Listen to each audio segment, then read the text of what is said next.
इस वीडियो में एक गरीब लड़के की कहानी आपसे शेयर करने जा रहा हूं। यह कहानी मेरे दिल को तो छू गई। अगर आप भी इस कहानी को पूरे मन से सुनेंगे तो सच में आपकी आंखों में भी पानी आ जाएगा। शुरू करते हैं। एक भयानक अंधेरी रात में मंदिर की सीढ़ी पर मंदिर में लगे लाइट की रोशनी में एक साधारण 15 साल का लड़का पढ़ाई करते दिखा। ठंडी के दिन थे, वो ठंड से कांप रहा था लेकिन पढ़ाई में खोया हुआ था। हफ्ते में 2 दिन मैं उस रास्ते से होकर गुजरता था। दिन में कभी वो नजर नहीं आता।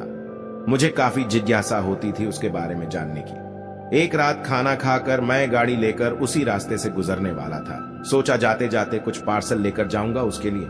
मैं पार्सल लेकर गाड़ी से उस मंदिर के पास पहुंचा। लड़का सीढ़ियों पर बैठकर हमेशा की तरह पढ़ाई कर रहा था। मैंने गाड़ी रोकी और उसके पास गया। मेरी तरफ जब उसने देखा तो वो मुस्कुरा दिया जैसे वो मुझे पहले से जानता हो। मैंने उससे पूछा, बेटा तुम हमेशा यहीं पर क्यों पढ़ाई करते हो? सर, मेरे घर में बिजली नहीं आती, मेरी माँ बीमार रहती हैं और तेल डालकर दिया जलाने लायक मेरी परिस्थिति नहीं है, बस इसलिए मैं यहां आकर पढ़ता हूं। तुम मुझे देखकर मुस्कुराए क्यों? मैंने पूछा। क्योंकि आप भगवान हैं, वो बोला। ऐसा नहीं है, मैंने कहा। नहीं, आप भगवान ही हैं, वो बोला। चलो वो सब जाने दो, मुझे बताओ क्या तुमने खाना खा लिया? क्योंकि मैं तुम्हारे लिए खाने का पार्सल लाया हूं। देखा, इसलिए मैं आपको भगवान कह रहा था। आज मुझे बहुत भूख लगी है, सुबह से मैंने कुछ भी नहीं खाया। लेकिन मुझे इस बात की जरा भी चिंता नहीं थी। मैं जानता था वो भगवान जिसने मुझे भूख दी है वह मुझे भूखा पेट नहीं सुलाएगा, किसी ना किसी रूप में आकर मुझे खाना देगा। और आप खाना लेकर आ गए, आप भगवान ही होना। मेरे पास कोई शब्द नहीं थे। अनजाने में ही मेरे हाथों पुण्य का काम हो रहा था।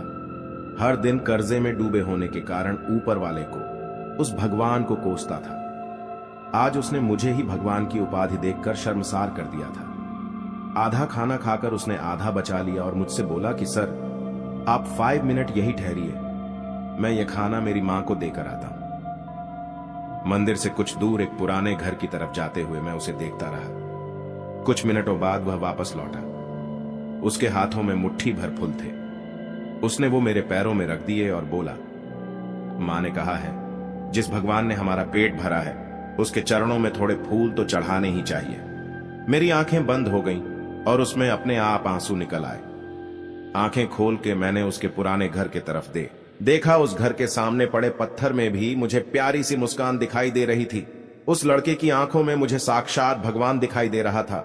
दोस्तों कहते हैं कि भगवान सबकी मदद करते हैं, बस वह खुद सामने नहीं आते।